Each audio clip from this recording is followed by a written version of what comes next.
ఆశ్చర్యకరమైన విషయం ఏమిటంటే పసిబిడ్డ పుట్టాక 3 వారాల వరకు ఆ పసిబిడ్డకి ప్రపంచంలో ప్రతి వస్తువు తల్లకిందులుగా కనపడుతుందండి. మన ఆచారాల్లో 21వ రోజు ఆచారం ఎంత గొప్పదో దీనివల్ల అర్థమవుతుంది.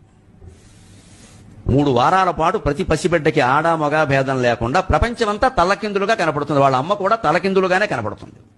కాళ్ళు పైకి తల కిందికి ఉన్నట్టుగా కనపడుతుంది. అందుకే 3 వారాల వరకు బిడ్డ ఎవరిని గుర్తుపట్టలేడు. ఎక్కువ ఊరికి అలా ఏదో రప్పలు మోస్తూ ఉంటారు, తెలుస్తూ ఉంటారు, ఏం తెలియదు వాళ్ళకి.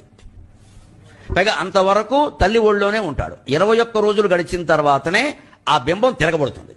మెదడు అప్పుడు పనిచేయడం మొదలు పెడుతుంది పిల్లలకి. 21 రోజుల వరకు మెదడు పనిచేయదు, ఊరికే ఉంటుంది ఒక పదార్థంలాగా. అది కూడా మరి పుంజుకోవాలి కదా, అది పని చేయాలంటే దానికి ఆయిల్ ఒకటి ఉండాలి. అక్కడ ఆ ఆయిల్ పడాలి. ఇంక వీడికి కడుపులో పాలు తప్పితే ఏం పడలేదు, కాస్త పుంజుకోవాలి. ఆ పాలు కూడా ఇతర అవయవాలన్నిటికీ అంది మెదడుకి అందాలి. ఎందుకంటే మెదడు ఎక్కడ ఉంటుంది కదా, మోకాల్లో ఉంటే మనం ఏం చేయలేం, ఇక్కడ ఉంటుంది కదా, మరి దానికి అందాలి. కాస్త వాటర్ ఇంజన్ పెట్టి తోసినట్టు తొయ్యాలి దీన్ని. అది